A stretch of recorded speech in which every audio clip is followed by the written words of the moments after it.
কারণ হচ্ছে দরজা লাগাও সব কিছু লুটপাট।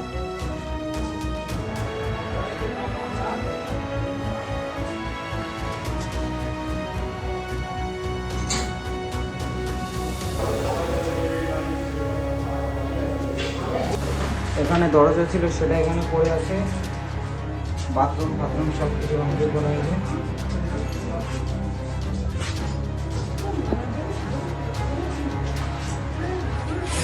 পুলিশ ওখানে কাজ করে বেকার বললো।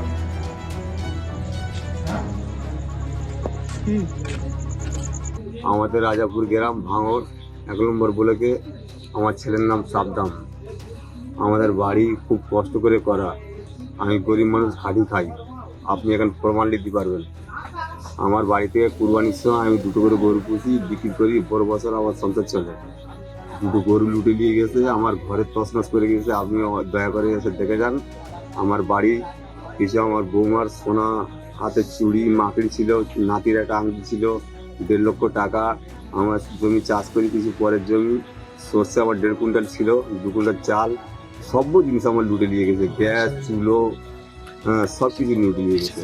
বেলা 8টা থেকে মদ খেয়ে বিজেপি এবং আইএসএফ এর কিছু দুষ্কৃতী সমাজ বিরোধী এরা আমার বাড়িতে দফায় দফায় আসে, আমার বাড়িতে হুমকি দিয়ে যায়। 6বারের মাথায় ঠিক তখন যখন আজান হয় 12টা 15-20 নাগাদ জয় শ্রীরাম স্লোগান দিয়ে আমার বাড়ি ভাঙচুর চলে এবং মেয়েদের উপর টর্চার হয়। আমি প্রশাসনকে শুনতে বলার পর প্রশাসন পুলিশ পাঠিয়েছিল, কিন্তু দুষ্কৃতী পালিয়ে গেছে, কোনো দুষ্কৃতী ধরছে না। এবং যেভাবে সমাজে মানে বদ কাজ করছে, আমি প্রশাসনকে দৃষ্টি আকর্ষণ করছি।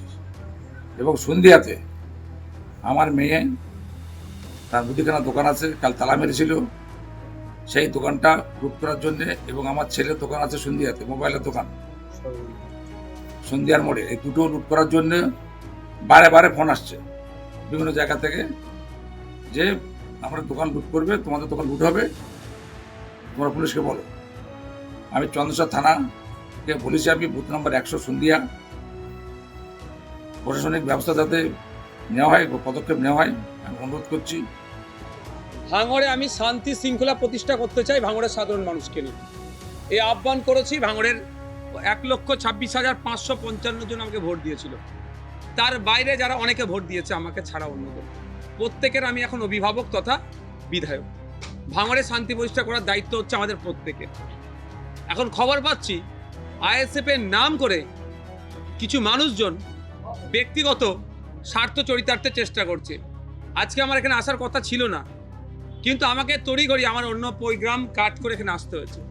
আমি আপনাদের ভিডিও ফুটেজও দিয়ে দেবো খুব তাড়াতাড়ি, এখনই দিচ্ছি, যে আমি আমার 13টা অঞ্চলের অঞ্চল নেতৃত্বদের নিয়ে আমি মিটিংয়ে বসেছিলাম, দীর্ঘক্ষণ ধরে মিটিং করেছি, তাদেরকে কড়া নির্দেশনা দিয়েছি আমি, যে তাদেরকে দেখতে হবে, তারা এটা বলেছে যে তাদের অজান্তি কিছু অসাধু মানুষ আইএসএফ সেজে এই ধরনের অত্যাচার সাধারণ মানুষকে করেছে, যারা তৃণমূলের বা এটা হয়েছে পারিবারিক অশান্তি হয়েছে।